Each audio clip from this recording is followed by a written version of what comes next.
Good afternoon, everybody. It's great to see all of you on this very newsy day, to say the least. I have a couple of updates for you this morning, or this afternoon. As you know, this morning, the president spoke to President Putin of Russia. They spoke at length, and the president released a statement following that conversation in great detail.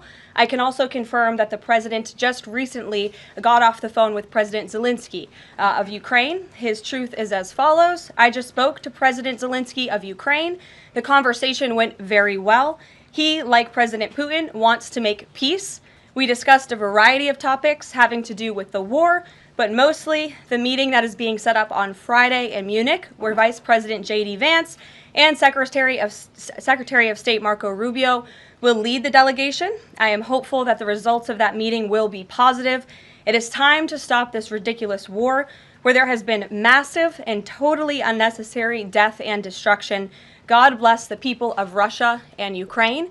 I myself just spoke to the president about these calls, and he told me to tell all of you they were very good calls, they were very positive, and the administration is wholeheartedly committed to a peace deal to end once and for all the Russia-Ukraine war. More on that later. I'm sure you'll have more questions to ask. This week, the president has continued to deliver on his promises to the American people. According to new polling that was released at the beginning of this week by CBS News, an overwhelming 70% of Americans said that President Trump is following through on what he pledged to do during his historic campaign. The poll also revealed that Americans see President Trump as a tough, energetic, focused, and effective leader fighting hard to improve their lives and our country. And yesterday, in particular, was a truly special day for the United States of America.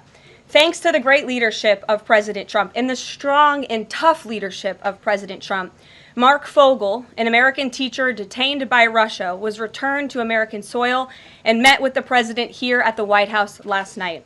Special Envoy Steve Witkoff and the rest of President Trump's incredible national security team helped negotiate the exchange that secured Mark Fogel's release. This event shows a good faith effort from Russia, and it's a sign, as I just said, that we are moving in the right direction to end this brutal war. Malphine Fogel, Mark's 95-year-old mother, was understandably very worried that she would never see her son again after his arrest in 2021. Mrs. Fogel was actually slated to join President Trump on stage at the July 13th Butler, Pennsylvania rally to speak out for Mark, and then the infamous assassination attempt against President Trump took place.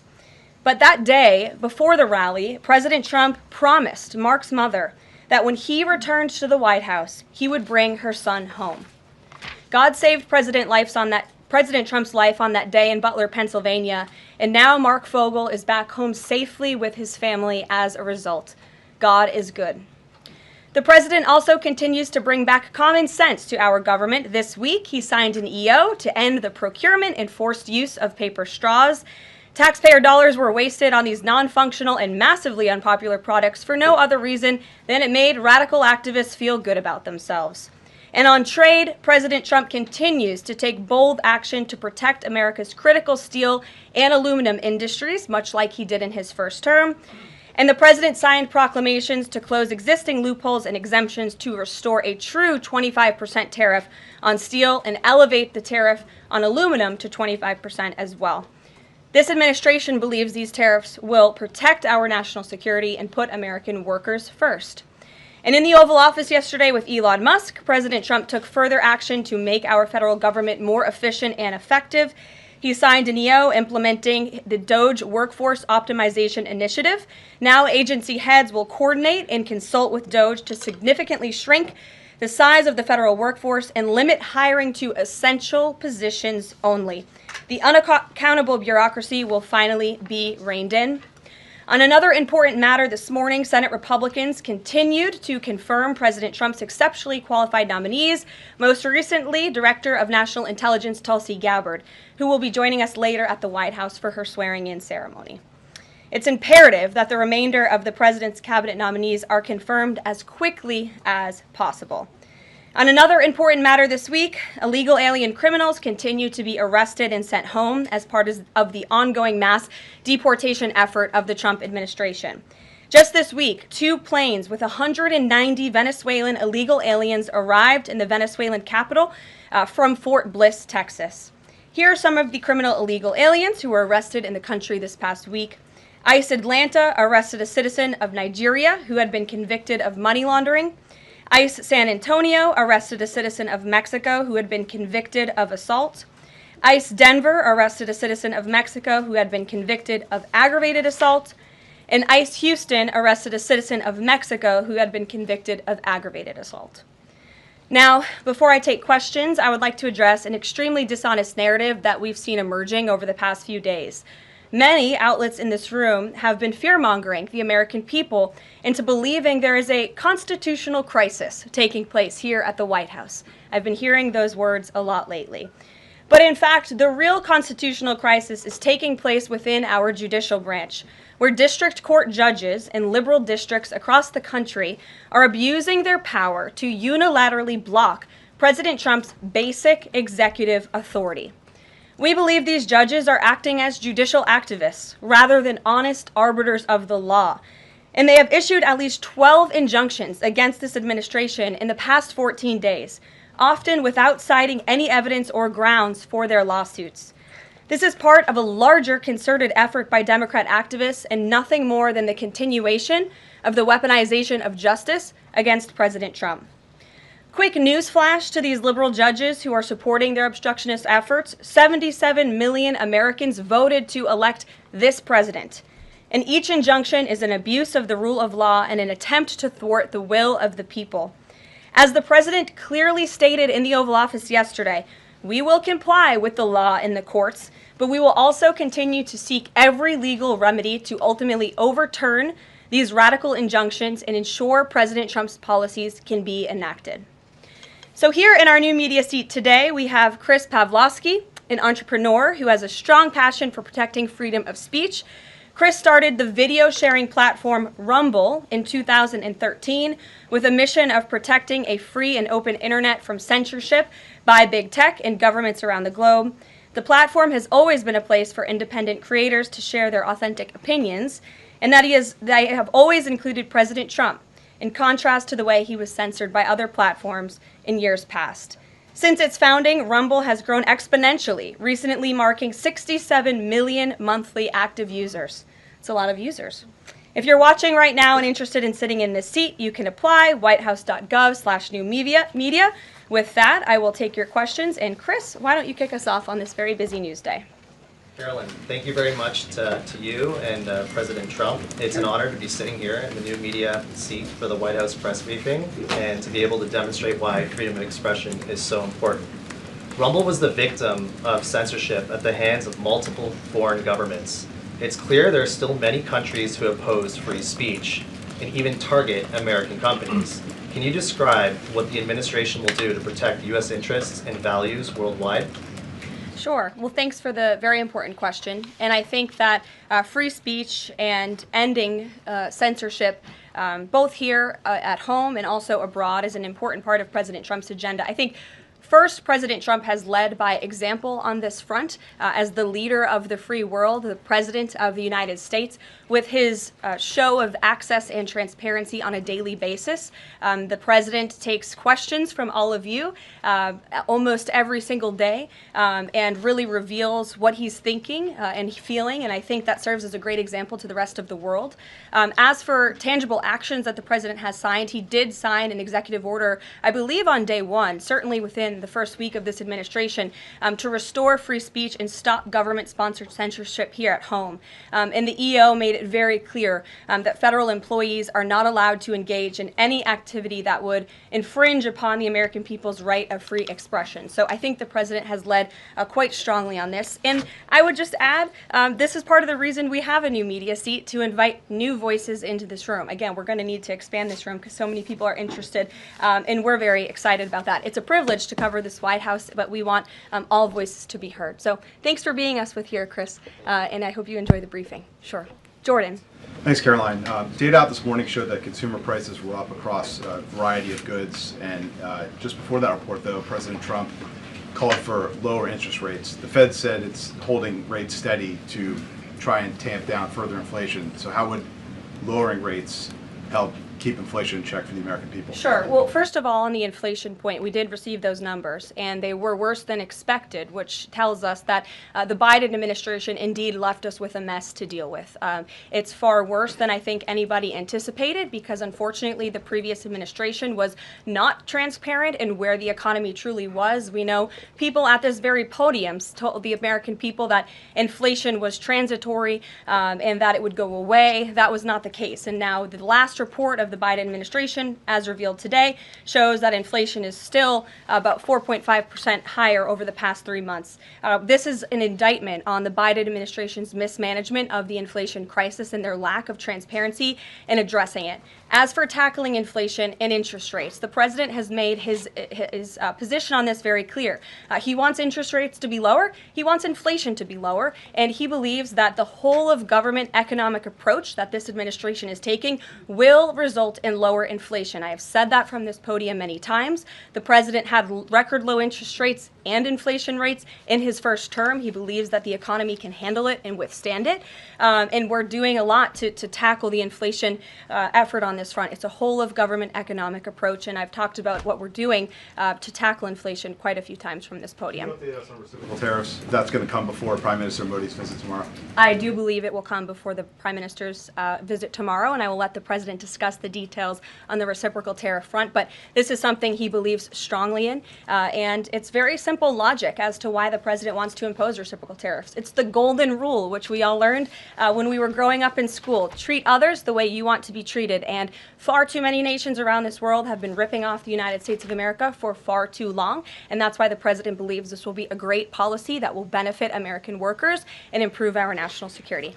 JJ. On DOGE and the fraud claims, Elon Musk in the Oval yesterday gave us some information on that. We're just wondering if there's some proof, evidence. Is the White House willing to share evidence of those fraud claims, or can Elon Musk come to the briefing room and share material evidence of what he's talking about? Sure, I would love for Elon Musk to come to the briefing room. That's why we had him go to the Oval Office yesterday, where I think he provided great answers. He was speaking in layman's terms, speaking common sense to all of you in the media, but also to Americans at home. But I would say especially to all of you in the media, because I think it's a real fallacy that there's this alleged lack of transparency when it comes to DOGE.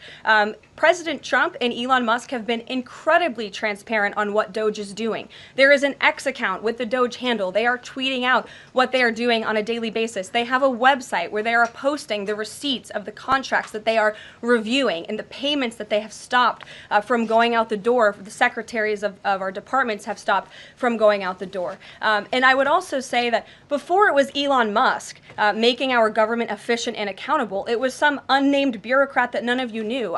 Elon Musk is the richest man in the world. He's also now one of the most highly scrutinized men in the world alongside President Trump because of what he's doing and the access that he is allowing. So there's great transparency.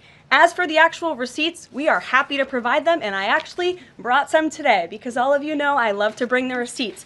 We have contracts upon contracts that we can send and provide this information to you. Let me be very clear. We are not trying to hide anything. We have been incredibly transparent, and we will continue to be.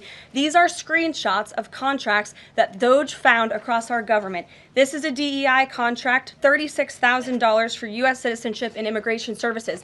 That is against the president's policies and his America First agenda. This is a $3.4 million contract, a Council for Inclusive Innovation at the U.S. Patent and Trademark Office, Department of Commerce, another DEI contract that DOGE identified. I can continue to go through these. Oh, I love this one, $57,000 for climate change in Sri Lanka. What is this doing to continue the interests of the American people? Absolutely nothing. These are the line items across the federal government that DOGE is identifying daily. They're moving very fast. There's a lot of paper that we can show you, but we're happy to do it. This administration has been more than transparent about what DOGE is doing. And here's one of their tweets that they posted about the mine. I believe this is in Pennsylvania, where the federal employee retirement system is being processed. Did anybody know this was even happening in our country before Elon Musk talked about it in the Oval Office yesterday? A lot of Americans didn't. So we are providing transparency and accessibility on a daily basis when it comes to DOGE. And I also have a DOGE daily report, if anybody would like it, on all of the things that they are identifying and finding. We're happy to provide this information to you. We're talking about it every single day. Are all those things you just mentioned fraud, or are they waste, or are they just contrary to the president's policies? I would argue that all of these things are fraudulent, they are wasteful, and they are an abuse of the American taxpayer's dollar. This is not what the government should be spending money on. It's contrary to the president's priorities and agenda. And again, we can continue to provide you the receipts for all of the fraud, waste, and abuse. And if anybody in here wants to argue that the federal government is not fraudulent in some capacity, be my guest, because I think the American people watching at home would beg to differ. Caroline? Mary. Hey, more on the judges. Does the White House believe the courts have the authority to issue these nationwide injunctions? We believe that the injunctions that have been issued by these judges have no basis in the law and have no grounds, and we will, again, as the president said very clearly yesterday, comply with these orders, but it is the administration's position that we will also ultimately be vindicated, and the president's executive actions that he took were completely within the law, they were constitutional, and we look forward to the day where he can continue to implement his agenda. And I would just add, it's our view that this is the continuation of the weaponization of justice that we have seen against President Trump. He fought it for 2 years on the campaign trail. It won't stop him now. Brian. Yes.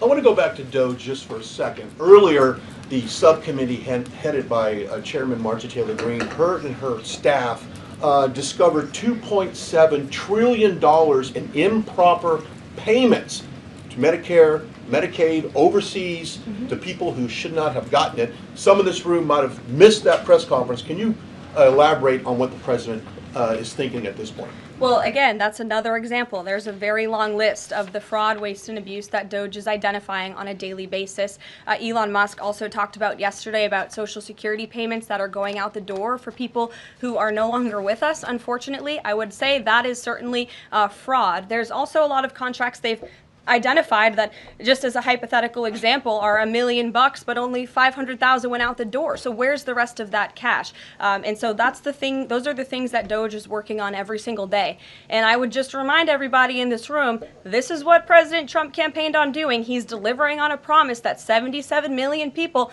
elected him to do. James. Thank you very much, Caroline. Two foreign policy questions, if I may. Sure.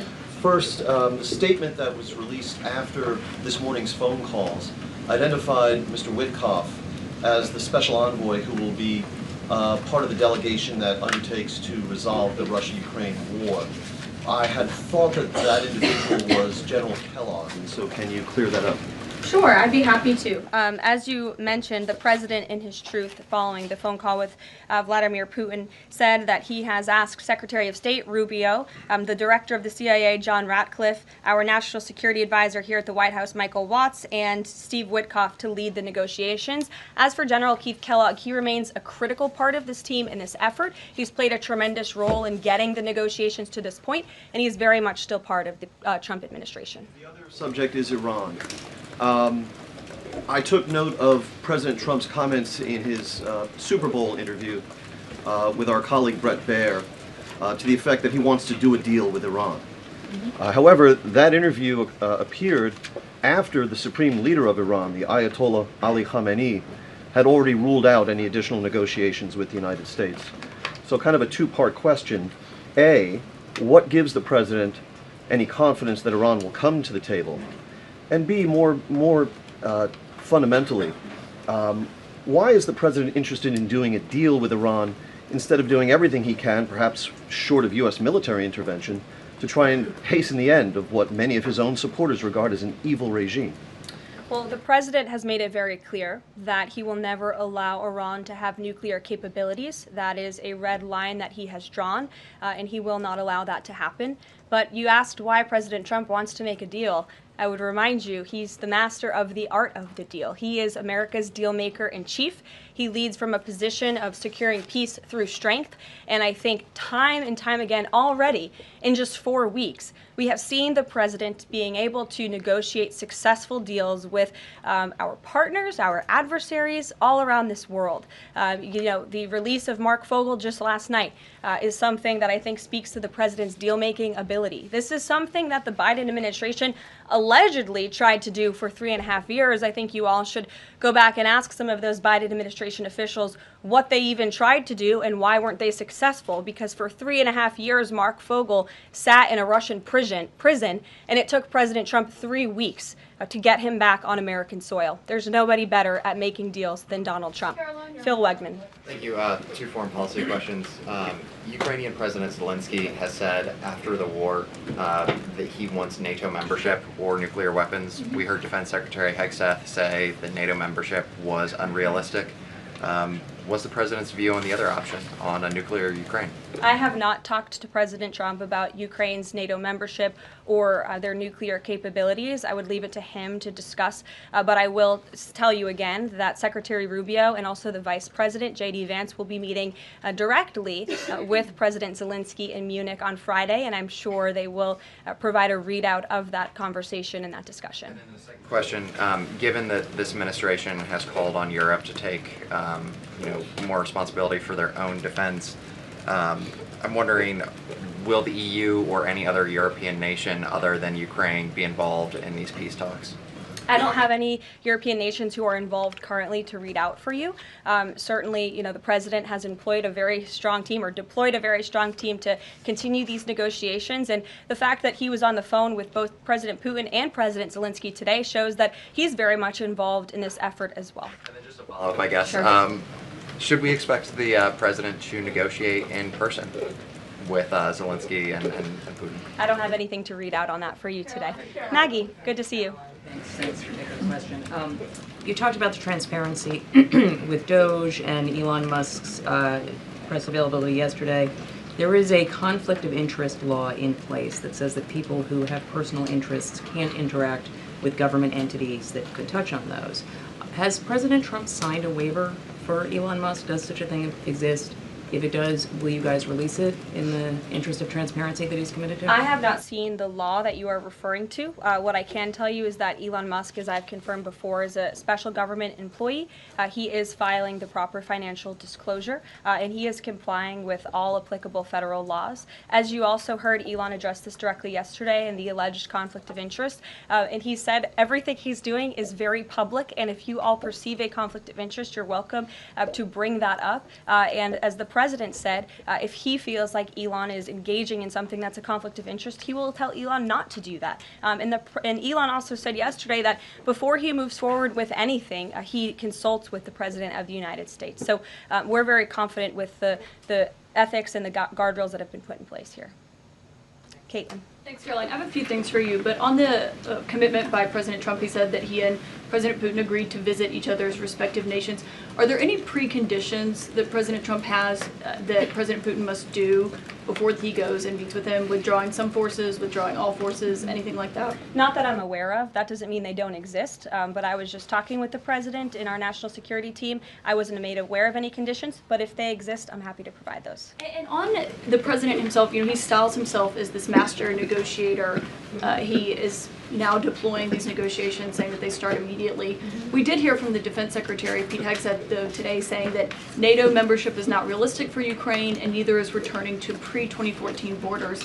Aren't they giving away bargaining chips before these negotiations have even started? Again, I haven't talked to the president about Ukraine's NATO membership, and he appointed several individuals to negotiate on his behalf. He's directly involved in these negotiations as well, and I'm sure if you ask him that question in the near future, when you're able to, he'll give you an answer. I just don't want to get ahead of him on it. And final thing for you, which White House official made the decision to bar the AP reporter from the Oval Office and the diplomatic reception room last night? Well, first of all, let me just set the record straight. It is a privilege to cover this White House. It's a privilege to be the White House press secretary. And nobody has the right to go into the Oval Office and ask the President of the United States questions. That's an invitation that is given.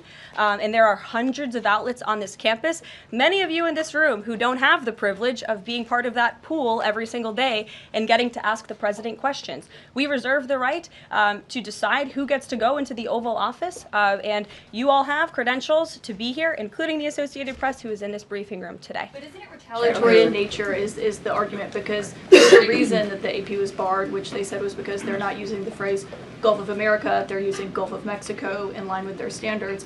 And so the question here is this setting a precedent that this White House will retaliate against reporters who don't use the language that you guys believe reporters should use? And how does that align with the First Amendment commitment that you were just talking about? I was very upfront in my briefing on day one that if we feel that there are lies being pushed by outlets in this room, we are going to hold those lies accountable. And it is a fact that the body of water off the coast of Louisiana is called the Gulf of America. And I'm not sure why news outlets don't want to call it that, but that is what it is. The Secretary of Interior has made that the official designation in the Geographical Identification Name Server. And Apple has recognized that, Google has recognized that, pretty much every other outlet in this room has recognized that body of water as the Gulf of America, and it's very important to this administration that we get that right, not just for people here at home, but also for the rest of the world.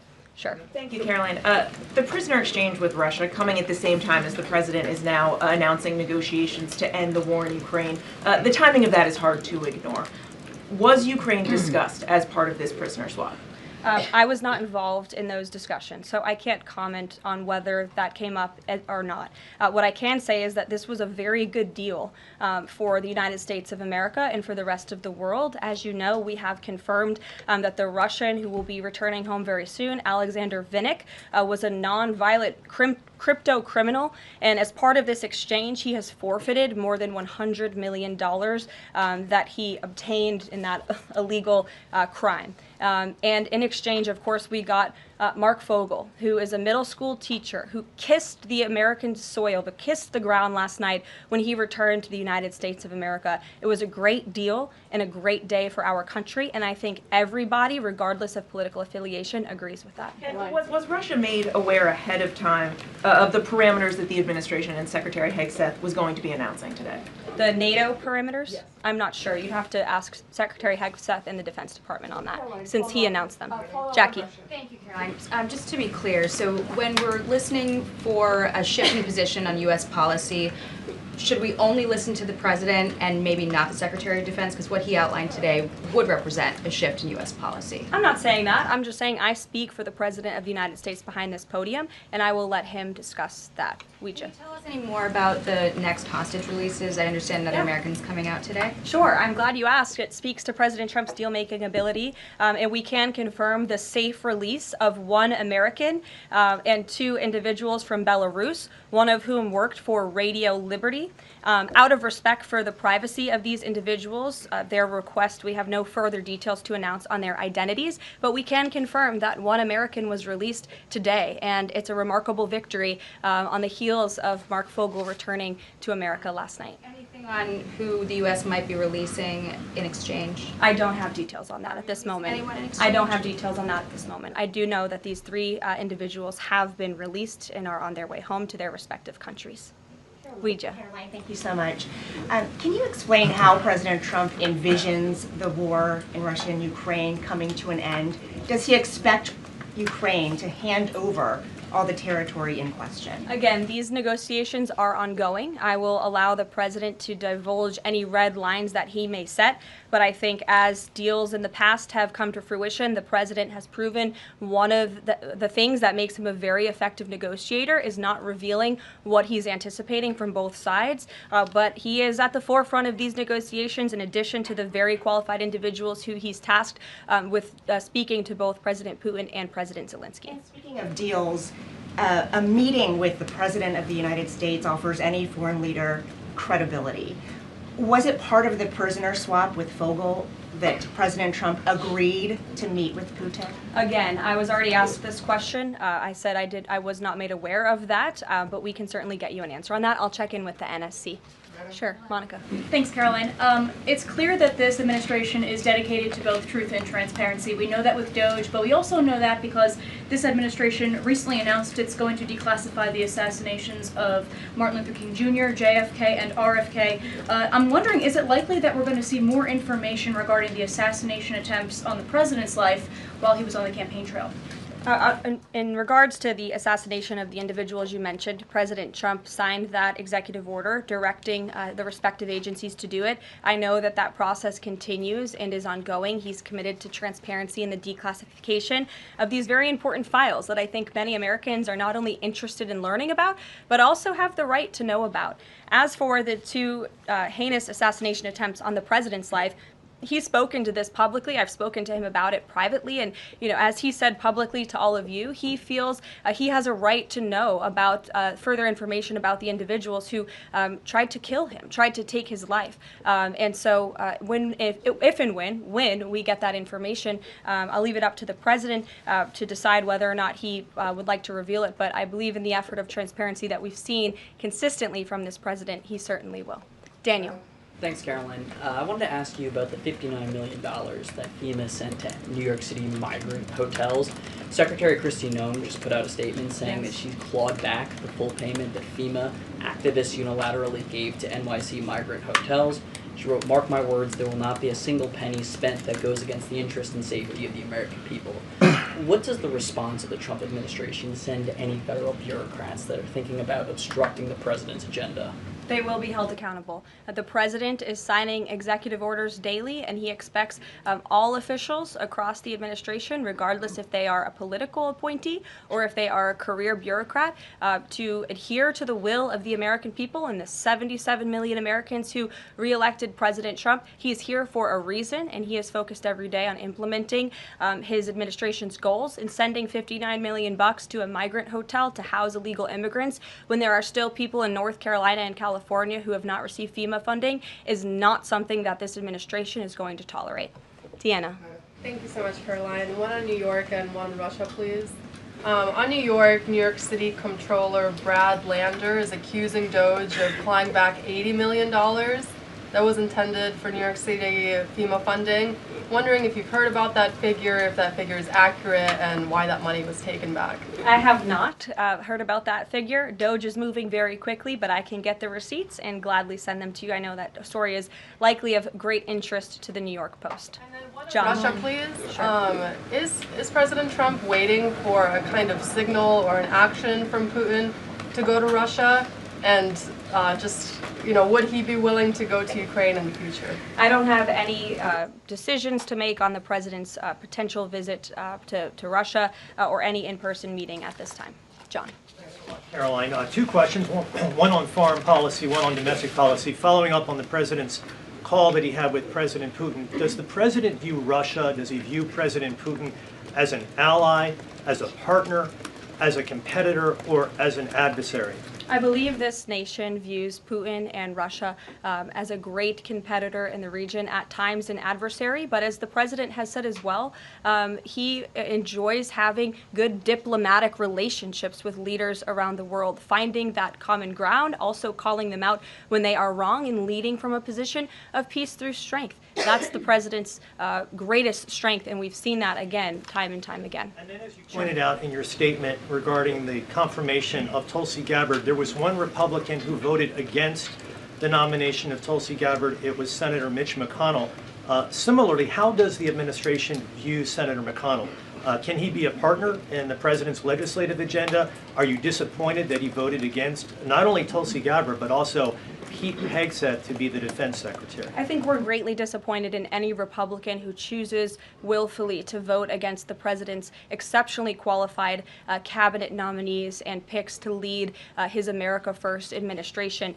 Not a single Democrat swayed from voting against President Biden's nominees, and we know how many of them turned out. They turned out to be atrocious at their jobs, leaving America much worse than they were when they took the oath of office. And so I've said it repeatedly from this podium. I addressed it at the beginning of my remarks. We expect all Republicans to vote, to stay tough and strong, vote for President Trump's nominees so we can get to work and continue to work very hard to implement this president's agenda. Sure. Thank you, Caroline. On South Korea is currently in a chaotic situation. How does the President Trump react to the current chaotic situation in South Korea? Secondly, if South Korea needs help from the United States, what role do you think the U.S. will play?